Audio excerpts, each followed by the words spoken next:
Good morning, everybody. Las Vegas Collectibles. Gonna put out. This is probably gonna be one of my shortest videos ever. I was watching Comic Book Investments. You can see him up here on the screen. He put out a video about CGC Ghosts. You can see it over here with the flame skull, like Ghost Rider. So really quickly, I wanted to bring this up because I was talking previously about comping other people's comps and how that's an issue, and how if you're not paying attention to what's going on, you're going to get in trouble, right? You're not valuing the item to the true value versus the comp value. And this is something that I brought up before, but I didn't really touch on too much. But the the census data's been wrong for years, and everybody knows it. Everybody that's been in the hobby for a while knows that the data is wrong. So, for instance, every YouTube creator that you've seen with trading cards or even comic books that crack the card out of the sealed slab, whatever company it is, and then sends the card back in hoping to get a higher grade, or cracks it out of a Beckett slab and then sends it to PSA. The issue with that and what they're talking about in this episode, and him and his dad was like the largest comic book dealer in the 80s or something like that. But so they're talking about this. The issue with that is there's no tracking of that serial number that got cracked out of the slab. So for instance, this book right here, this is my favorite book that I own. This is like a prized possession of mine. David Finch and Jay Lee, I got them to sign and sketch it. Now, this book I originally bought by itself, no sketches, no signatures, and I got it graded and it was a 9.8. So this was a blue label. And then when Jay Lee came into town, to Torpedo Comics. He actually lives in Las Vegas now. Well, he did a couple years ago. I don't know if he still does. He drew this, the Crimson King. He drew that and signed it, right? So then I submitted this again to CGC and got the yellow label. But when I did that, I put the blue label, the original blue label, in the bag and sent it to CGC. And I did that on purpose. So that way they would be able to see that the original copy that was a blue label no longer exists, and they can remove it from the census. So that way there's not a ghost, right? And they call them ghosts, CGC ghosts.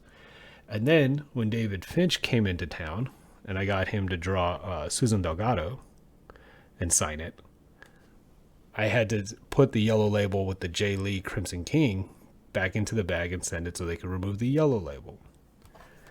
Now, when you see people crack slabs and take comic books out or take basketball cards out and they send them in, if they're not including the label, which I believe 99% of people do not include the label, a lot of times there's even, I think the great curator even said it on his when he recently cracked a slab on a Kevin Durant. There's a perceived bias.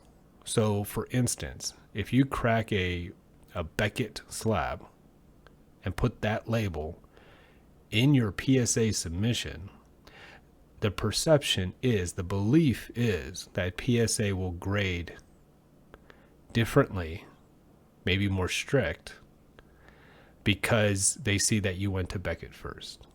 And the same goes the other way, right? Or they want to be known as a tougher grader than the other company, so they'll kind of mess with your grade, right? So there's a perception that it doesn't benefit you to send in the label. And when you're doing it to the same company, sometimes it's the same thing. There's a perception that if you send in the label and it's a PSA 8 and you're trying to get a PSA 9, if you send in a PSA label and say you want it to be reevaluated, you don't send it in because you're afraid that they're just going to take the back of the initial grader and just send you back the card with the same grade, because basically they're standing up for their employee that graded it an 8 in the first place. So people don't send in the labels at all. This individual, Comic Book Investment, he's a very large dealer. He I think he gets CGC packages of like, 25 to 100 books every Wednesday or something back from CGC. He submits hundreds of books a week. And he even says, he's like, I never send in the label. He just doesn't do it. I don't know if it's because he's purposely trying to skew the census data, which I doubt. He doesn't seem like that kind of person. Honestly, he probably just doesn't do it because he just doesn't care that much. I mean, just generally, he's so involved in the hobby. He's so involved in doing what he's doing. It's probably an afterthought. He doesn't really think about it. And most people don't. So there is a lot of your census data out there that's not accurate. And it's really important to understand, really important to keep into consideration when you're doing anything.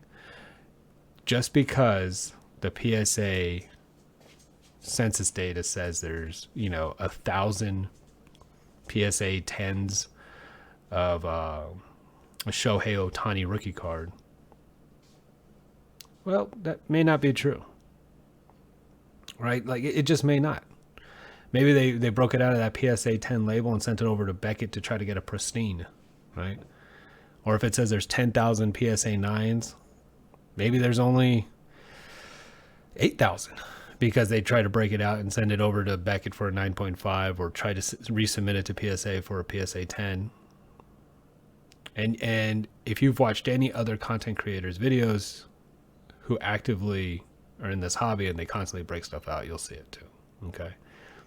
When you break stuff out of slabs and you don't send in the label, the census data gets jacked up. And it's my personal belief that 99% of people don't do it. So there are ghost grades in the census. They were there once. Those cards once existed, but then they were broken out of slabs and sent out. And you can see this on Alpha Investments. He doesn't like graded cards under a PSA 9. I don't even think he likes PSA 9s. He might like PSA 9s, but he just cracks everything out of the slabs all the time. If it's less than a PSA 9, cracks it out and rather sell it raw. So if you see anything that's a PSA 8 and below in the Magic the Gathering world, it might not exist. Just because it's on the data doesn't mean it exists. Okay, they're ghosts.